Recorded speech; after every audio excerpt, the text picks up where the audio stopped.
नमस्कार दोस्तों, आज हम एक बहुत गहरी सच्चाई पर ध्यान देंगे। जरा सोचिए, हर इंसान की जिंदगी में 3 बड़ी परीक्षाएं आती हैं। बाइबल कहती है शरीर की अभिलाषा, आंखों की अभिलाषा और जीवन का घमंड। 1 यूहन्ना 2 अध्याय 16 वचन। दोस्तों, यही 3 क्षेत्रों में आदम और हव्वा गिरे थे। उत्पत्ति 3 अध्याय और यही तीनों परीक्षाएं यीशु पर भी आईं।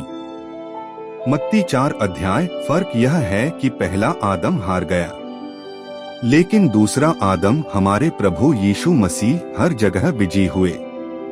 पहली परीक्षा थी शरीर की अभिलाषा। हव्वा ने देखा कि फल खाने योग्य है और उसने खा लिया। आदम भी गिर पड़ा। उत्पत्ति 3 अध्याय 6 वचन। लेकिन जब शैतान ने यीशु से कहा, पत्थरों को रोटी बना ले, तो यीशु ने कहा, मनुष्य केवल रोटी ही से नहीं, परंतु हर एक वचन से जो परमेश्वर के मुंह से निकलता है जीवित रहेगा। मत्ती 4 अध्याय 4 वचन। दोस्तों, यहाँ फर्क साफ है। आदम भूख और शरीर की इच्छा में गिरा, पर यीशु ने वचन पर भरोसा किया। सीख ये है कि जब शरीर हमें खींचे, हम भी यीशु की तरह वचन पर टिकें। दूसरी परीक्षा थी आंखों की अभिलाषा। हव्वा ने देखा कि फल देखने में मनोहर है और उसने ले लिया। उत्पत्ति 3 अध्याय 6 वचन। शैतान ने यीशु को भी सारी दुनिया का वैभव दिखाया, पर यीशु ने कहा, तू अपने प्रभु परमेश्वर की उपासना कर और केवल उसी की सेवा कर। मत्ती 4 अध्याय 10 वचन।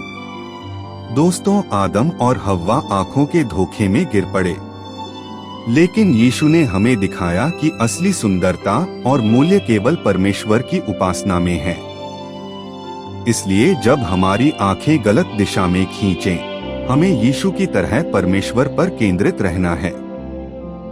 तीसरी परीक्षा थी जीवन का घमंड। हव्वा ने सोचा कि वह ईश्वर जैसी बन जाएगी। उत्पत्ति 3 अध्याय 5 वचन। यीशु से भी कहा गया, मंदिर से कूद पड़ ताकि लोग ताली बजाएं।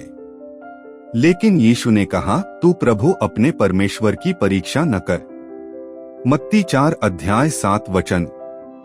यहाँ फर्क देखिए, आदम घमंड में गिरा, लेकिन यीशु नम्र रहे और विजयी हुए। सीख यह है कि घमंड हमें नीचे गिराता है, लेकिन नम्रता हमें ऊपर उठाती है। तो दोस्तों, पहला आदम हारकर पाप और मृत्यु लाया, लेकिन दूसरा आदम यीशु हर परीक्षा में विजयी होकर हमारे लिए जीवन लाए। अब सवाल यह है, हम किसका रास्ता चुनेंगे, आदम का या यीशु का? आओ हम प्रार्थना करें। हे प्रभु यीशु, धन्यवाद कि तूने हर प्रलोभन पर विजय पाई और हमें उदाहरण दिया। मुझे सामर्थ्य दे कि मैं तेरे वचन पर टिके रहूं, आदम की तरह न गिरूं, बल्कि तेरे जैसे विजयी बनूं। मेरे जीवन को अपने लिए उपयोग कर। आमीन।